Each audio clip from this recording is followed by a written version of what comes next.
Assalamualaikum warahmatullahi wabarakatuh. Perkenalkan, nama saya Natasha Dewi Kamara dengan NIM 2002111022 dari Prodi Pendidikan Biologi Universitas PGRI Madiun. Pada video kali ini, saya akan menjelaskan cara penyelesaian soal-soal ujian akhir semester 1 mata kuliah Fisika Dasar.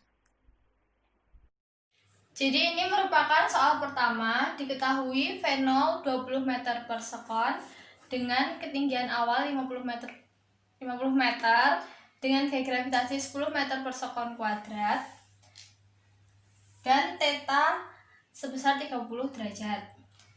Ini adalah gambar dari soal nomor 1.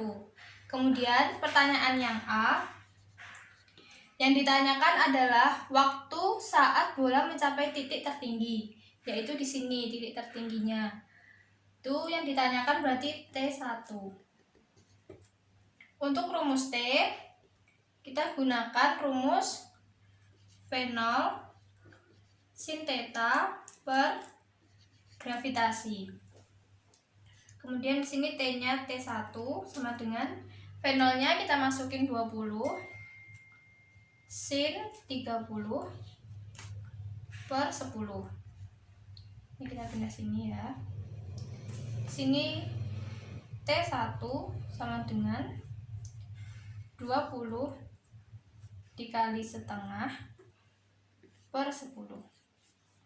Ini bisa kita coret, ini 2, ini dicoret. Berarti T1 sama dengan 1 sekon. Sekarang kita lanjutkan untuk soal yang B. Soal yang B ini yang ditanyakan Hmax. Di sini rumus Hmax sama dengan V0 kuadrat dikali sin kuadrat theta per 2G. Nah, di sini bolanya kan dilempar dari ketinggian. Berarti Hmax-nya kita tambahkan H awalnya. Sini kita tambah H0. Kita masukkan V0-nya 20 kuadrat dikali sin kuadrat 30 per 2 kali 10 ditambah 50. Ini 20 kuadrat 400 sin 30 setengah berarti setengah kuadrat per 20 ditambah 50. Ini bisa kita coret. Ini dapat 20. Ini 20 dikali 1/4 ditambah 50. 20 dikali 1/4 5 ditambah 50. Berarti Hmax-nya 55 meter. Sekarang pertanyaan yang C. Pertanyaan yang C yaitu waktu yang diperlukan agar bola posisinya sejajar dengan lemparan pertama. Lemparan pertama bolanya di sini, berarti sejajarnya ini ada di sini. Yang ditanyakan adalah waktu yang diperlukan untuk bola sampai di sini. Berarti yang ditanyakan di sini T-nya T besar. Yang ditanyakan T besar. Di sini kita pakai rumus Y sama dengan V0 dikali sin theta dikali T dikurangi setengah GT kuadrat.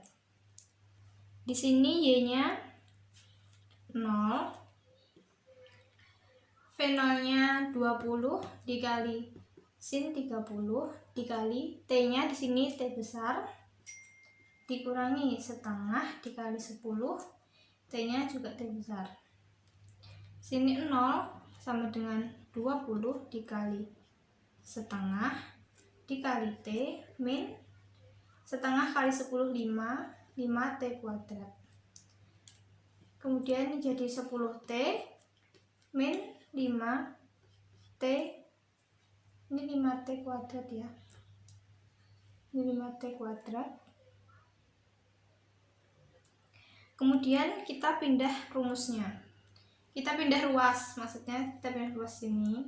Jadi 5T kuadrat ini 0 dikurangi 10T sama dengan 0.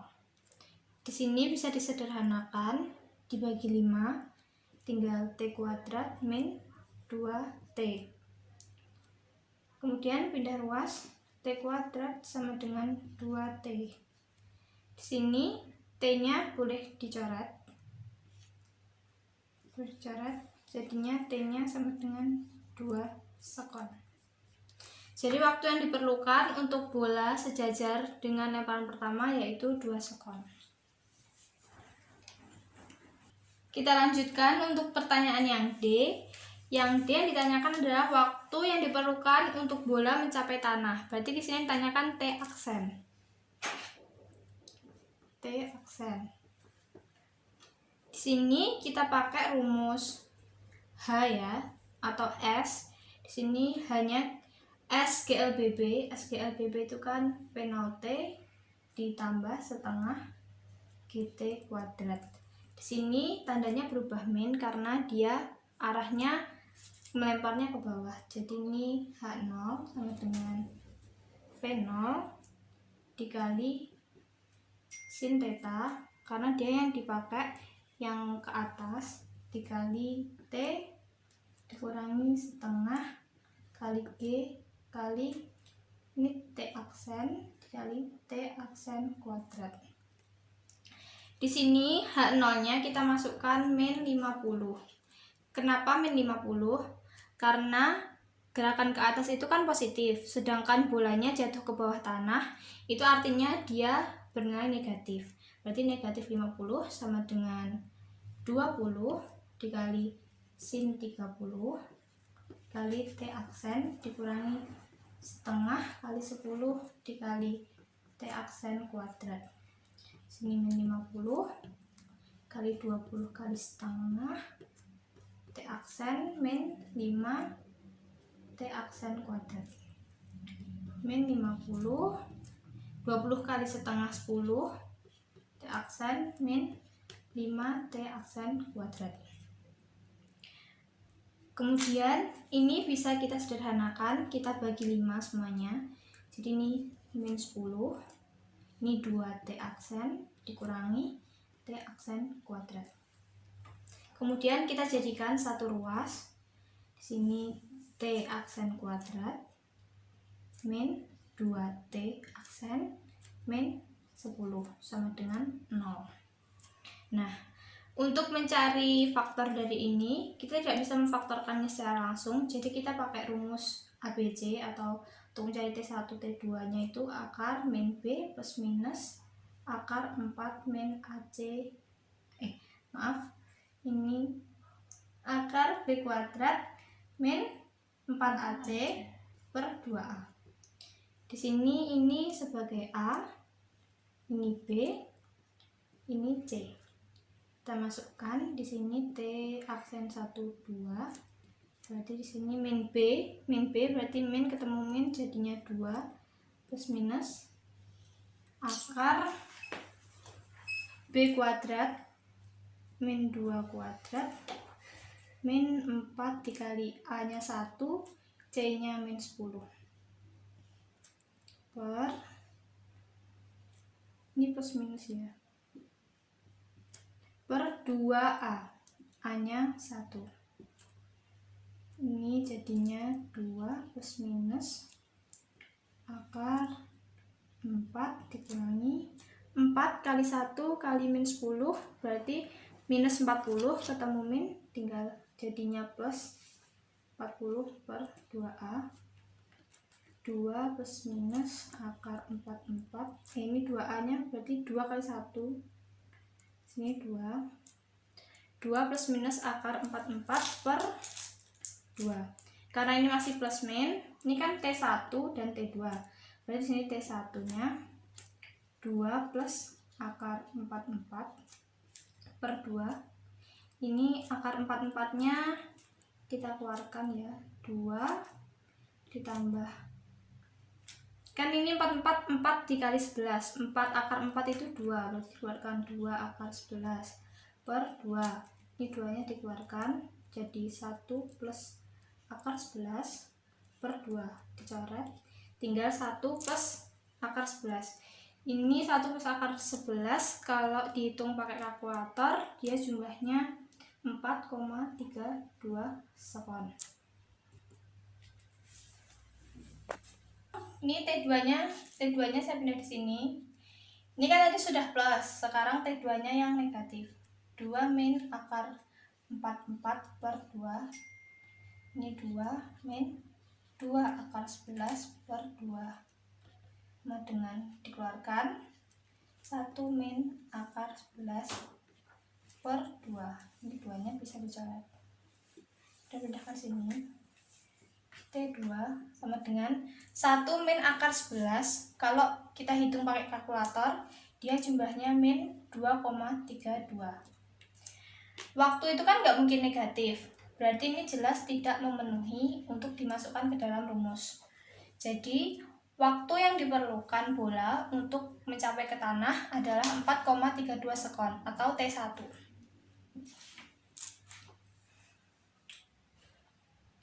Sekarang kita lanjutkan untuk yang pertanyaan E. Pertanyaan E ini yang ditanyakan adalah jarak horizontal yang dicapai dengan waktu yang tadi, yang waktu di poin D, waktu dia mencapai tanah.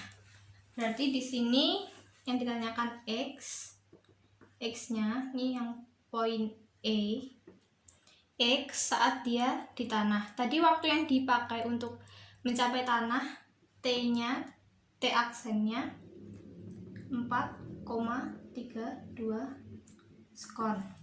Sekarang ini kita pakai rumus X sama dengan V0 dikali cos theta, karena dia kan horizontal, makanya dipakai yang V0x di sini, dikali dengan T aksen. Berarti ini V0-nya kita masukkan 20 cos 30 dikali 4,32. Sini 20 dikali setengah. Setengah K3 ya. Dikali 4,32. Ini 10 K3 dikali 4,32. Ini kalau dihitung hasilnya X-nya adalah 74,82 meter. Berarti jaraknya yang dicapai di tanah sepanjang 74,82 meter. Sekarang adalah pertanyaan yang F. Pertanyaan yang F yaitu kecepatan sebelum mencapai tanah. Di sini berarti F ini yang ditanyakan V akhirnya ya. Sini V akhir rumusnya V0 ditambah gravitasi dikali waktu. Di sini V0-nya 20 tambah gravitasinya 10. T-nya kembali lagi ke T yang sebelumnya. Di sini T-nya tadi kan sudah ditemukan waktu dia mencapai tanah pada 4,32 sekon. Di sini kita masukkan 4,32 sekon. Kemudian kita hitung, ini 20 ditambah 4 ini kali 10 berarti 43,2 sekon. Berarti ini jadi 63,2 sekon. Meter per sekon ya satuannya. Meter per sekon. Soalnya ditanyakan kecepatan. Selanjutnya adalah soal nomor 2. Di sini soalnya sebuah bola yang terikat pada tali dengan panjang 1 meter berayun pada arah vertikal seperti yang ditunjukkan pada gambar. Di bawah pengaruh gravitasi dengan sudut theta sebesar 30 derajat terhadap sumbu vertikal. Soalnya tentukan percepatan dalam komponen tangensial dan radial. Jadi pertama kita harus mencari jari-jari dari ayunan ini. Sini rumusnya L sama dengan L sin theta. L-nya 1 sin 30 derajat. 1 dikali sin 30 setengah. Berarti R-nya setengah. Setelah mencari R, kita mencari dengan rumus V. Rumus V itu akar A dikali jari-jari dikali dengan tan theta. Kemudian kita hilangkan akarnya dengan dikalikan dengan pangkat 2. Ini akarnya hilang. Tan theta. Terus kita masukkan V-nya 2. Jadi sini 2 kuadrat. A-nya yang ditanyakan, R-nya setengah, tan 30. Sini 4 sama dengan A dikali setengah. Tan itu sin per cos, berarti sin 30 per cos 30. Sini 4 sama dengan A dikali setengah. Sin 30 setengah per setengah akar 3. Kemudian kita pindah di sini ya. Sini kita pindah ruas, yang di bawah kita pindahkan ke sini, jadinya 4 dikali dengan setengah 2, akar 3 naik 2 akar 3 sama dengan A setengah dikali dengan setengah seperempat. 4-nya kemudian kita pindah ke sini jadi 8 akar 3 sama dengan A. Jadi percepatannya sebesar 8 akar 3 meter per sekon kuadrat. Jadi ini adalah soal nomor 3. Diketahui massa benda 2 kg dengan kecepatan awal 0 meter per sekon pada ketinggian bidang H 0,5 meter dan ketinggian meja 2 meter dengan sudut theta 30 derajat. Pertanyaan yang A yaitu percepatan benda di bidang. Untuk soal yang A, kita menggunakan konsep hukum Newton 2. Sini sigma F sama dengan M dikali A. Sigma F yang kita gunakan yaitu sigma F yang berada pada sumbu X. Di sini yang ada di sumbu X yaitu W dikali cos theta sama dengan M dikali A. Di sini W-nya sama dengan M kali G dikali cos theta sama dengan M dikali A. M-nya kita masukkan 2, G-nya 10, cos 30 sama dengan M-nya 2 dikali A. 2-nya bisa kita coret sehingga 10 dikali cos 30 setengah akar 3 sama dengan A. Ini bisa kita coret, ini 5, jadinya 5 akar 3 sama dengan A. Ini jika kita desimalkan hasilnya adalah 8,7 satuan percepatan meter per sekon kuadrat. Jadi percepatan benda pada bidang miring yaitu 8,7 meter per sekon kuadrat. Berikutnya yaitu soal yang B.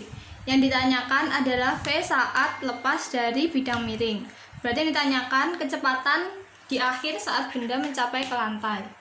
Di sini kita menggunakan konsep kekekalan energi atau energi mekanik 1 sama dengan energi mekanik benda 2. Energi mekanik itu EK ditambah EP sama dengan EK ditambah EP.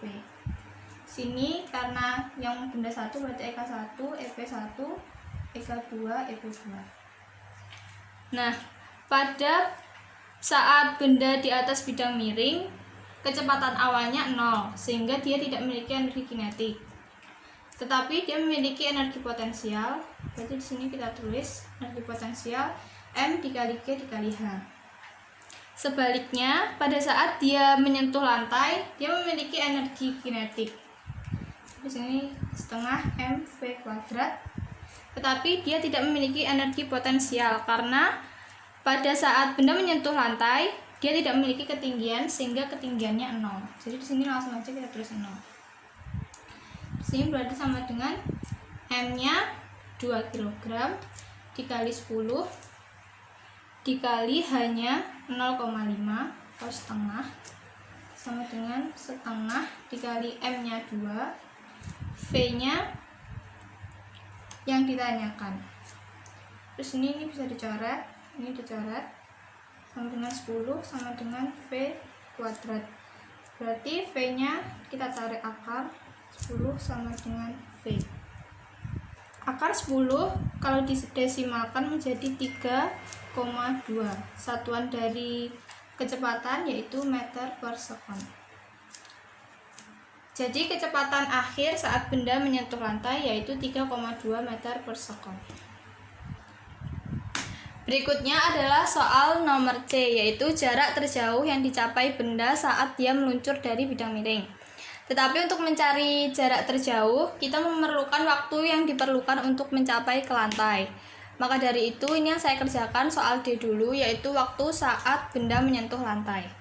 Kita gunakan rumus H sama dengan V0 dikali sin theta ditambah setengah GT kuadrat. Di sini hanya 2 meter, tetapi karena bendanya jatuhnya dari atas ke bawah, jadinya dia bernilai negatif. Sini V0-nya 3,2. Kita pakai yang soal sebelumnya yang saat dia lepas dikali sin tetanya 30 ditambah setengah dikali 10 dan dicari T kuadrat. Di sini ada T-nya ya. Di sini ada T. Terus kita hitung min 2 sama dengan 3,2 dikali setengah T. Ini tinggal 5 T kuadrat. Terus ini kita jadikan satu ruas. Ini tapi kita hitung dulu, ini jadinya min 2 1,6 T ditambah 5 T kuadrat. Kita jadikan satu ruas 5 T kuadrat dikurangi 1,6 T dikurangi 2 sama dengan 0. Terus karena ini tidak bisa difaktorkan langsung, kita pakai rumus ABC. Ini sebagai A, ini B, ini C.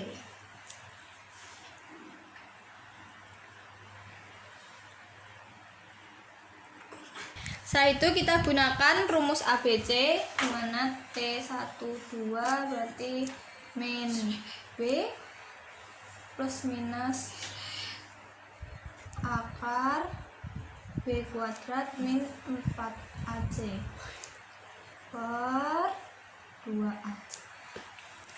Sini min B nya berarti jadi positif, min ketemu min jadi 1,6 plus minus akar min 1,6 kuadrat min 4 dikali A nya 5, C nya min 2 per 2 dikali A nya 5. Kemudian ini kita hitung 1,6 plus minus, ini langsung saja ya, saya hitung pakai kalkulator. Hasilnya 42,56 per 10.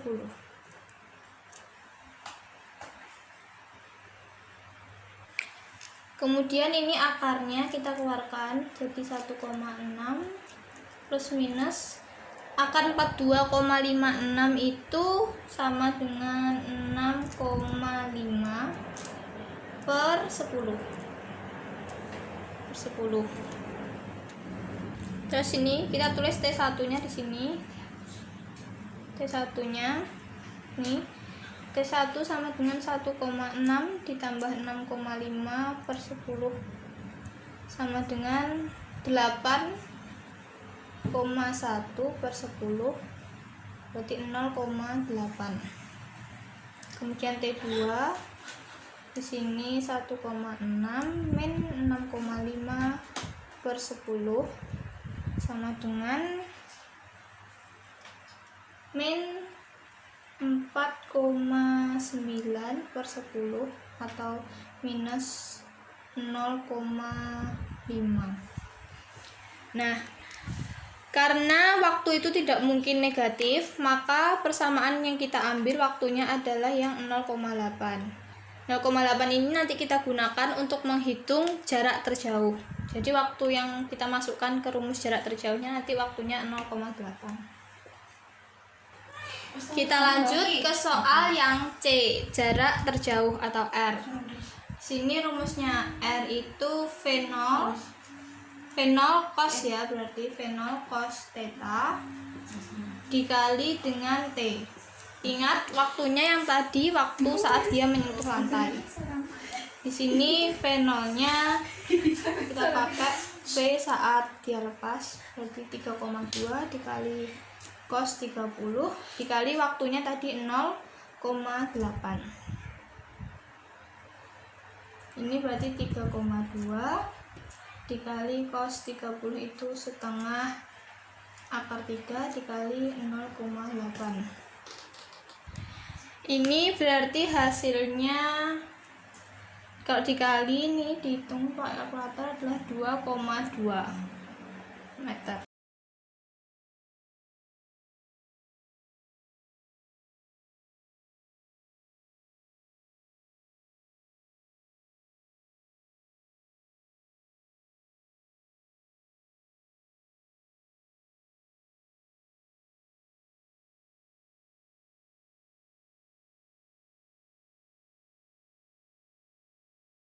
Jadi jarak yang dicapai, jarak terjauhnya saat benda menyentuh lantai yaitu sejauh 2,2 meter. Kemudian langsung kita lanjut ke soal E. Apakah massa mempengaruhi salah satu perhitungan di atas? Jawabannya ya. Massa mempengaruhi salah satu perhitungan di atas karena pada saat kita mencari percepatan, kita menggunakan massa. Jika massa diperbesar, maka percepatannya akan menjadi semakin kecil karena massa dan percepatan itu berbanding terbalik. Berikutnya ada soal nomor 4. Di sini diketahui massa benda sebesar 10 kg dengan kecepatan awal 0 meter per sekon. Kemudian pada bidang terdapat titik B sampai C yang merupakan bidang kasar dengan jarak 6 meter dan ketinggian bidang 3 meter. Di sini yang ditanyakan adalah mu. Sini kita gunakan konsep hukum kekalahan energi, yaitu EM1 sama dengan EM2. Namun karena ini dipengaruhi oleh gaya gesek dan gaya pegas, berarti nanti di sini kita tambahkan EM1. Yang EM1 dipengaruhi oleh gaya gesek. Berarti di sini dikurangi F gesek dikali dengan jarak permukaan yang kasar yaitu SBC sama dengan EM2. Di sini waktu benda di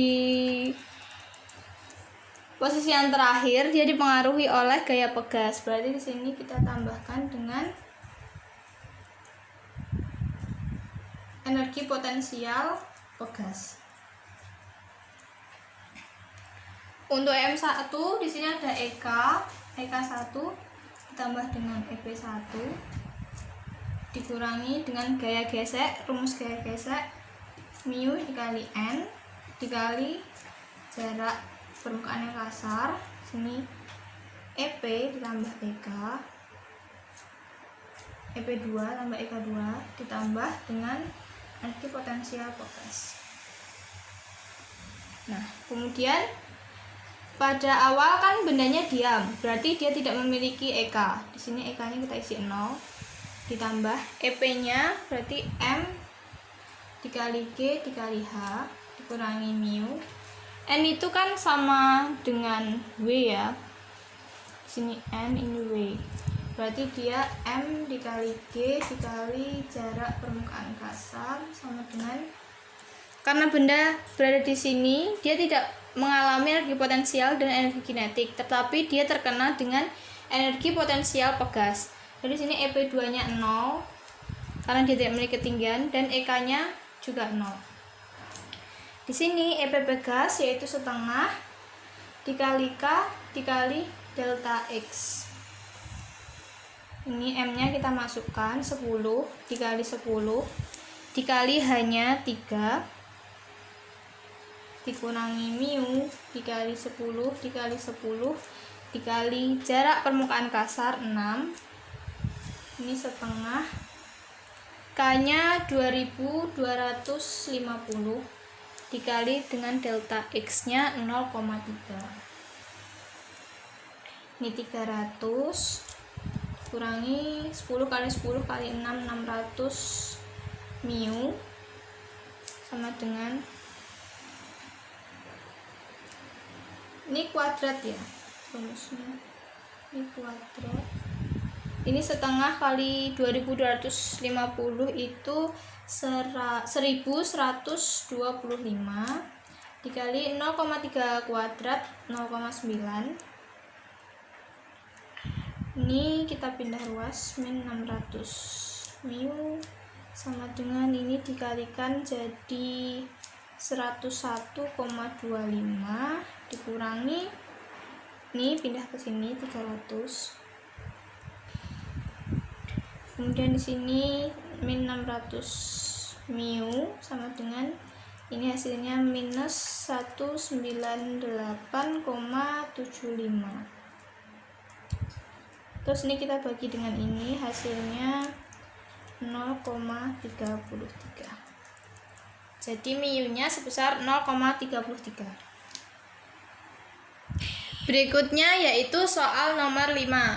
Diketahui massa benda 1 20 kg dan massa benda 2 sebesar 30 kg yang terhubung dengan pegas. Dengan K sama dengan 250 Newton dan delta X-nya 0,2 meter dengan sudut sebesar 30 derajat. Yang ditanyakan adalah kecepatan setiap balok saat pegas kembali ke posisi semula. Di sini kita tinjau yang benda di sini. MT itu adalah massa yang mempengaruhi gerak pegas. Kita cari MT sama dengan M2 dikali dengan dikurangi dengan M sin theta. Di sini M2-nya sebesar 30 dan M1 itu 20 dikali sin theta. 30 sin theta-nya 30, di sini kita ganti langsung dikali 20 sin 30 setengah. Jadi sini 30 min 10 sama dengan 20. Jadi massa yang mempengaruhi gerak pegasnya sebesar 20 kg. Berikutnya untuk mencari kecepatan maka kita gunakan hukum kekekalan energi di mana EM1 sama dengan EM2. Di sini benda pertama tidak memiliki energi potensial karena ditarik dengan katrol, berarti di sini EP1 plus EK1 sama dengan EP2 plus EK2. Di sini tidak memiliki energi potensial sama dengan 0. Di sini dia punya ya energi kinetik, berarti setengah mv kuadrat sama dengan energi potensial yang benda 2 ini. Dia memiliki pegas, berarti ini energi potensial pegas. Di sini rumusnya setengah dikali K dikali dengan delta X kuadrat. Nah, benda 2 ini tidak memiliki energi kinetik. Berarti di sini energi kinetiknya 0. Berarti di sini tinggal setengah mv kuadrat sama dengan setengah K dikali delta X kuadrat. Sini bisa kita coret setengahnya. Sini kita pindah ruas, V kuadrat sama dengan K dikali delta X kuadrat per M. Terus kita masukkan, sini V kuadrat sama dengan K-nya 250, delta X-nya 0,2, berarti 0,2 kuadrat per M-nya 20. Yang kita pakai tadi M-nya MT ya, yang massa dipengaruhi oleh pegas. Kemudian di sini kita hitung 250 dikali 0,2 kuadrat itu 0,04 per 20. Di sini kita dapat sini ya, V kuadratnya hasilnya 0,5, berarti untuk V nya sama dengan akar 0,5 meter per sekon. Jadi kecepatan bendanya sebesar akar 0,5 meter per sekon.